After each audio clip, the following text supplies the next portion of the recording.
Hi everybody, welcome to this episode of our Dungeon Boss Hero Rune Guide. Today we're looking at the most controversial hero in the history of the game. Certainly the most controversial since Shade, but pretty much most controversial in the history. Mostly because she is just an absolute pain in the ass. So she's great when you're using her, but when you're trying to go against her, she tends to cause a lot of problems for a lot of people, especially at the lower and mid levels that can't quite keep up with stronger teams.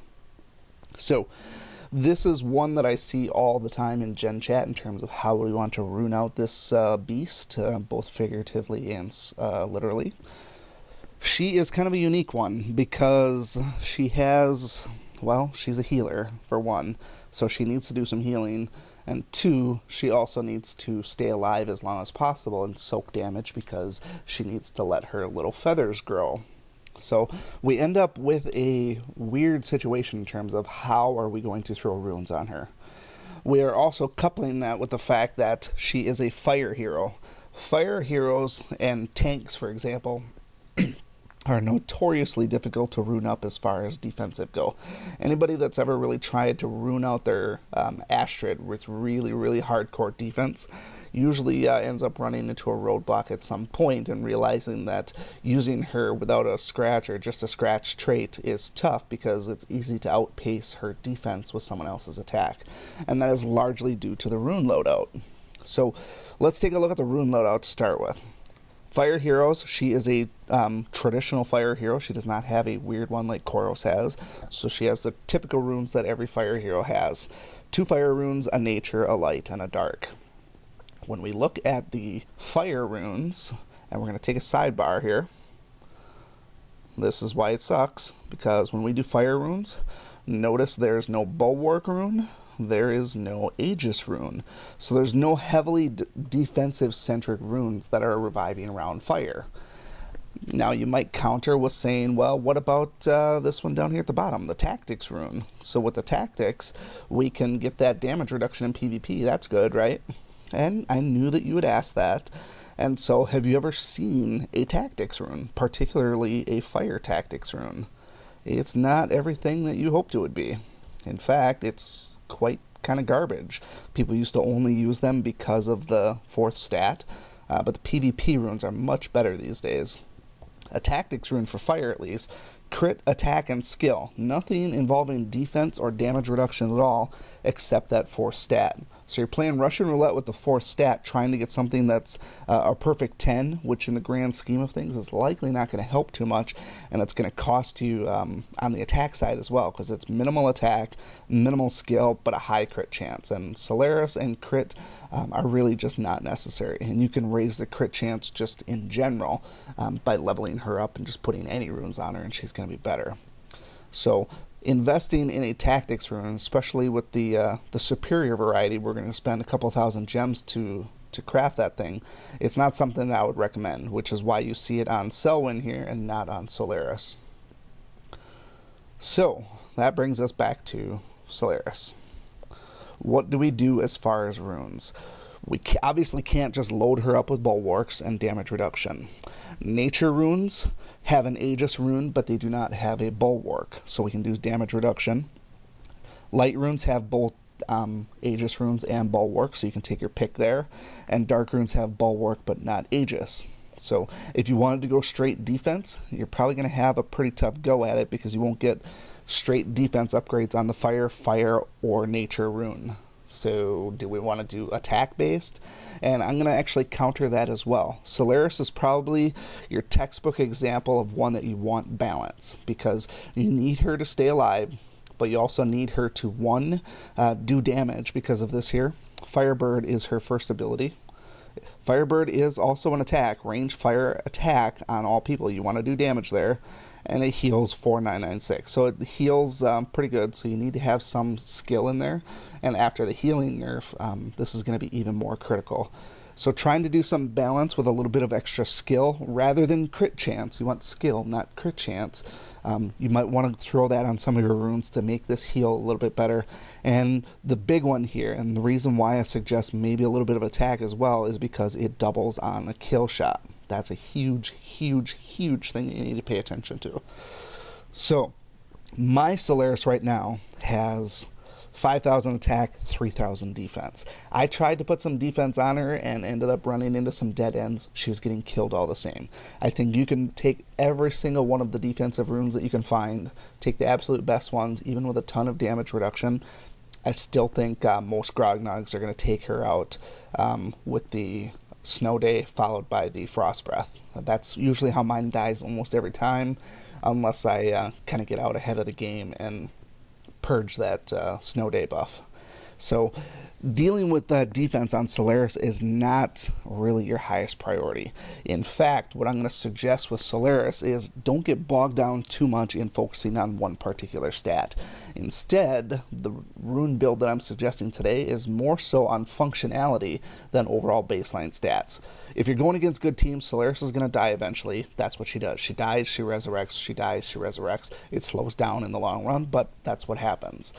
So my thought is I'm using Solaris on almost every raid, and a lot of other people are as well. So I wanted to make a Solaris that benefited me the most. And when you rune your heroes, completely ignore PvP defense. You should not be ruining your heroes based on PvP defense unless that is the only place that you use that hero. The reason being, they have all three abilities already charged, and they're going to be able, the attacker's going to be able to kind of do whatever they want anyways. So with this particular Solaris, my thought was, at the time, there were a ton of Shade +3 type of teams out there. So basically, there's still a lot of defenses using Shade. That's just how it is. Shade on turn 2 uses Spirit Link. There's a number of different ways, even with Solaris teams, that you can purge that Spirit Link on turn 2. I usually do it with a combination of Grognog and using Snow Day on the first turn. Use my Firebird on the second turn, and with the buff from Solaris, or the buff from Snow Day, it will remove that Spirit Link, but it also does damage as well, so sometimes it's not always the best option. The best option for removing Spirit Link is some sort of a purge. In this case here, Phoenix Rising is what I wanted to do. But with its energy cost, there's no way that you can get to this soon enough, because it's got an energy cost of 6, and it does not start up powered. So what I did with this, one of my primary attacking teams at the time, and I'll be honest, I don't use this team as much anymore, so this hasn't been as effective lately, included Echo. Echo is going to give you 2 bonus energy, and then we have my rune build here. And this, like I said, is catering towards functionality and not towards stats. So what I did with Solaris is, for one of my red runes, I picked a festive rune, and my green one, I picked a festive. So the festive green is actually an excellent rune because you're not going to get that double defense stat on any of the green runes short of a PvP rune. In this case here, the festive rune gives me double defense plus a health bonus. I'm not getting wasted stats anywhere, so I'm getting that variety, plus I'm getting +1 energy. Same thing with the red rune. I'm getting +1 energy and then a bunch of attack and also health. So I'm getting 2 extra energy to start with. When Echo would use his charged skin or charge up, whatever it's called, on the first turn, then that would power up my second ability for the second turn. Shade would do a Spirit Link, and I would immediately purge it at that time. Everything's good to go, and the match carries on, and I can kill Shade at that point. Otherwise, you have to, like I said, use other mechanics to try and get rid of that Spirit Link, whether it be using a construct team, which sometimes is or is not viable at the endgame PvP. So where does that leave us with the rest? Because if we pick these 2 runes to start with, there actually is a third purple rune that also has +1 energy, but having +2 energy versus +3 doesn't make a difference because Echo is going to give you 2. So if I had 1 extra one, it's not going to benefit any here because I'm still going to get it on the second turn. So my suggestion for that last one is to pick something else. I really love the skin runes. Solaris does a lot of regular basic attacking. I know Disease Touch, because she's not melee, probably doesn't trigger. I just haven't swapped this one out yet. But it's better if we probably switch it with a skin rune, which is what I have on my yellow one. This is probably one of my favorite runes in the entire game because it's a lot of damage reduction and it gives the electric skin as well. So in general, I think you can go heavily defensive on both the light and the dark rune to kind of keep her alive, which is really what I should do because, like I said, my Solaris eats it pretty quick from a good Grognog. She doesn't get one shot, but she sometimes dies more than I like. on the fire side, I do have a nice attack rune out there. My suggestion, if you don't have these festive runes, which were part of an event, on the green rune, definitely invest in probably an opposite rune. If you're using damage reduction on your yellow rune, try something for a defensive base, like you won't get a bulwark, but you can get something with defense based on a PvP rune. So my thought would be use an Aegis rune for green, a bulwark or some sort of a specialty rune for yellow, like a guardian, and then use a bulwark for the dark rune. And then for the red rune, if you're trying to commit wholeheartedly to defensive, you're likely going to have to go the route of searching for those PvP runes. Let me find the one that I have here.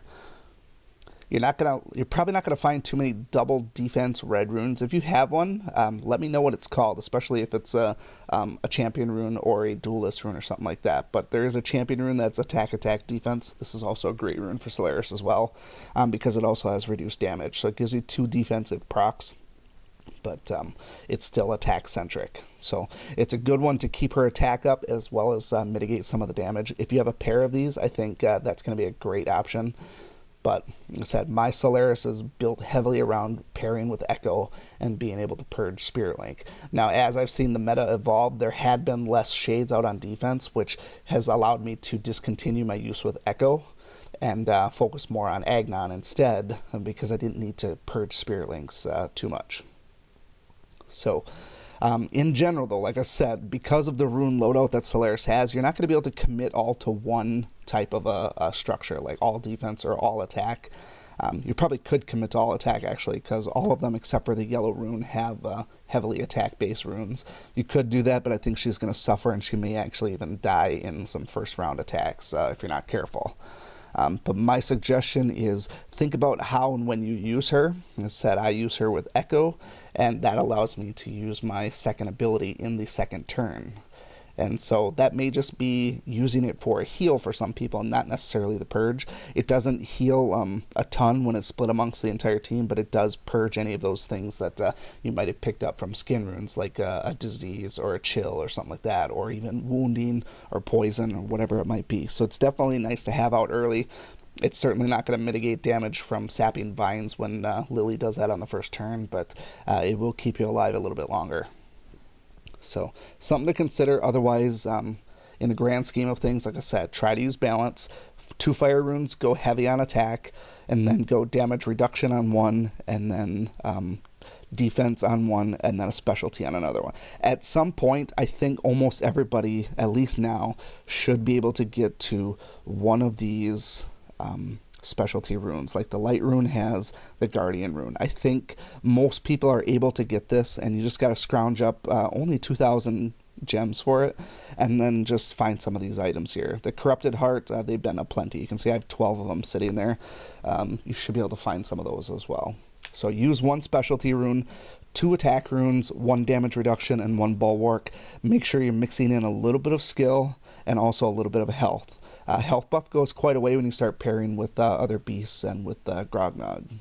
So hopefully that gives you a little bit of insight in terms of what Solaris is good for as far as her base rune loadout and what sort of things you should be looking for.